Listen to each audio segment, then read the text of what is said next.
नमस्कार, आदाब, सत श्री अकाल। एकता ज्योति लाइव न्यूज चैनल में आपका स्वागत है। मैं दिव्या डंडरियाल आपको दिखाती हूँ आज की ब्रेकिंग न्यूज। एकता ज्योति लाइव न्यूज चैनल के पत्रकार शोएब सलमानी ने दिखाया कि किसानों को बरगलाने का काम कर रहा है विपक्ष। वीके सिंह। किसानों के मुद्दे पर आज केंद्रीय राज्य मंत्री वीके सिंह ने गाजियाबाद में एक प्रेस वार्ता का आयोजन किया और बताया कि किसानों को विपक्ष द्वारा बरगलाया जा रहा है। बहुत से लोग बहुत सीधे हैं, उनसे जो कहा जाता है वह मान जाते हैं। हाथरस के बारे में भी कहानियां बनती जा रही है। यह जनता है, किसानों की समस्या ज्यादा नहीं है, समस्या है विपक्षी पार्टियों की जो गलत फहमियां फैलाने में लगे हुए हैं। जो चीज विपक्षी पार्टी ने नहीं की वह चीज अब की जा रही है। ऐसे में उन्हें लग रहा है कि किसानों का वोट अब उनके हाथ से निकल गया है, जिसके चलते ही विपक्ष द्वारा किसानों को बरगलाया जा रहा है। वहीं दूसरी ओर अकाली दल पर बोले कि उनकी अपनी अलग राजनीति है। जो चीज प्रावधानों में डाली गई है वह कांग्रेस सरकार ने लागू कर दी। उनकी दिक्कत है कि तब उन्होंने विरोध नहीं किया तो अब उसको कैसे सपोर्ट कर दें। किसानों के हित में बात करते हुए उन्होंने बताया कि जितने ज्यादा व्यापारी होंगे उतना ही फायदा किसानों को होगा। आढ़तियों का जो समूह बना हुआ है वह किस तरीके से मंडी के अंदर किसानों का फायदा उठाते आए हैं, यह किसान खुद भली भांति जानते हैं। जब उनके पास बाध्यता ही नहीं रहेगी कि उनको मंडी में जाना है तो आढ़तियों के चंगुल से किसान निकल जाएगा। लॉ एंड ऑर्डर के ऊपर उन्होंने कहा कि हम लोग उतने ही जागरूक हैं जितना कि आप कोशिश कर रहे हैं। आप लोगों का समर्थन चाहिए। अगर आपको ऐसा कुछ लगता है तो हमारे लोगों को बताइए। हम पूरी तरीके से गलत चीज को ठीक करने के लिए खड़े हुए हैं। हाथरस मामले पर बोले कि अभी SIT जांच चल रही है तो उसमें कुछ भी बोलना अनुचित होगा।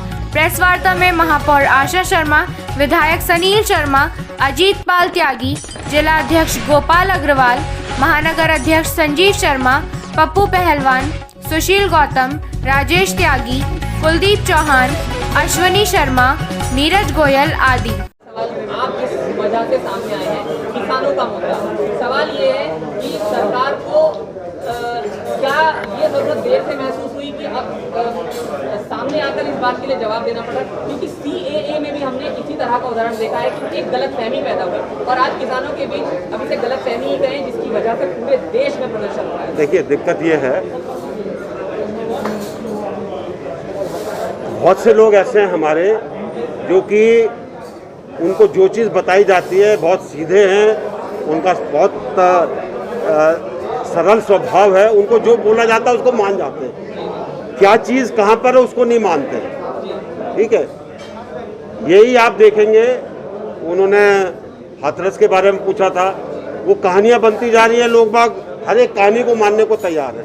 तो ये होता है, इसीलिए हम लोग और सारे हमारे विधायक यहाँ पर मौजूद हैं, हम सब लोग निकल कर जा रहे हैं, किसानों से बात कर रहे हैं। और ज़्यादातर समस्या किसानों की नहीं है, उसको पता है कि उसकी क्या दिक्कत है और उसको पता है उसको क्या समाधान मिला है। समस्या है विपक्ष की पार्टियों का जो गलत भ्रांतियाँ फैलाने में लगे हुए हैं, क्योंकि उनको लग रहा है कि जो चीज़ उन्होंने नहीं की आज वो किसानों के लिए की जा रही है, इसलिए किसानों का वोट बैंक उनका खत्म हो गया।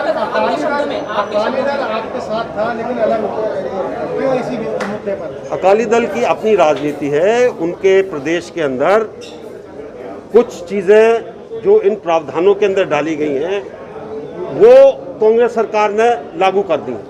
तो अब उनकी दिक्कत है कि जब उन्होंने तब उसका विरोध किया, अब कैसे उसका समर्थन कर सकते? असल लोगों में आशंकाएं हैं इसको लेकर के, बड़ी कंपनियां जो होंगी इसमें पूरा जो मार्केट होगा उसको ग्रैब कर लेंगे। सारा स्टोरेज उनकी क्षमता ज़्यादा होगी, बहुत ज़्यादा स्टोरेज वो कर सकते हैं। देखिए, मार्केट के अंदर ज़्यादा प्लेयर आएंगे, मार्केट कोई किसी का नहीं हो सकता। ठीक है, जितने ज़्यादा व्यापारी होंगे उतना मार्केट के से अपने किसान को फ़ायदा मिलेगा। इसमें व्यापारी कौन आ जाएगा और ज़्यादा? व्यापारी कैसे उसकी चीज़ें ले लेगा? किसान के बचाव के लिए मैंने आपको बताई दिया कि क्या क्या प्रावधान किए गए, तो ये भ्रांति गलत है। सर, आपके शब्दों में एक बार आप इलेक्ट्रॉनिक पर भी ये बता दीजिए। देखिए, किसानों में बहुत गलतफहमी, हम जब बात करते हैं तो वो कहते हैं कि कुछ ऐसे बिजनेसमैन के हाथ में सब कुछ चला जाएगा, ये गलतफहमी है या क्या है? ये आप बिजनेसमैन तो आज जा रहा है, जो आढ़तियों का जो एक समूह बना हुआ है वो जिस तरीके से किसान का फायदा उठाता है मंडी के अंदर, वो किसान को पता है। अब जब उसके पास बाध्यता नहीं रहेगी, व्यवस्था नहीं रहेगी कि उसको मंडी में ही जाना है, तो उसके चंगुल से निकल जाएगा वो। सर हाथरस पेट्रोल को क्या कहेंगे?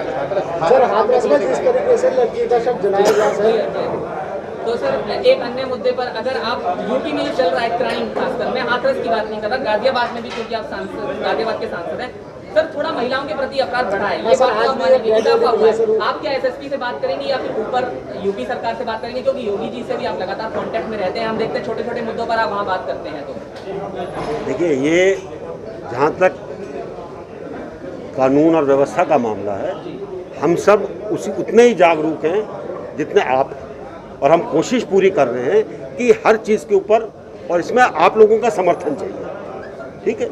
और जहाँ पर आप देखते हैं कोई कमी है, हमको बताइए, हमारे विधायकों को बताइए, मेयर साहब को बताइए, हमारे पार्टी के अन्य पदाधिकारी उनको बताइए, और मानकर चलिए कि पूरी तरीके से हम हर गलत चीज़ को ठीक करने के लिए खड़े हो। सर दो छोटे छोटे इशू हो रहे हैं जिसका मैं चाहता था कि गाजियाबाद स्तर पर आपकी बैठ जाए कि एक तो सर आरआरटीएस काफी तेजी से काम चल रहा है, उसके फायदे को जोड़ते हुए, और आप नेशनल हाईवे जो दिल्ली मेरठ एक्सप्रेस है उसको लेकर भी काफी आप इन्वॉल्व रहते हैं, खुद देखते हैं उन चीजों को, तो क्या एक्सपेक्ट करें दोनों को लेकर सर?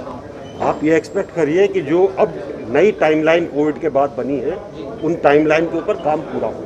हाँ सर, हाथरस में भी बता दीजिए कि जिस तरीके से लड़की की लाश जलाई गई थी उसको रात के अंधेरे में बिना परिवार की मर्जी के, तो सर क्या कहेंगे इस पर? देखिए, उसकी इन्वेस्टिगेशन चल रही है, और जब इन्वेस्टिगेशन चलती है उसके ऊपर बोलना ठीक है। पुलिस का रवैया तो इसको लेके सस्पेंड हुआ है उसमें पुलिस वाले। बता रहा हूँ ना, अभी एसआईटी चल रही है, एसआईटी को चल लेने दो, उसमें जो चीज़ें निकलेंगी तब जाके चीज़ें सर एक सवाल हो रहा है सर, आपसे ना बने ऐसा हो नहीं सकता, हम आपसे ना पूछे सर, पूर्वोत्तर के उग्रवादियों ने चीन में अपना ठिकाना बनाया, कि थोड़ी देर पहले की रिपोर्ट। आज चीन की बात नहीं करेंगे।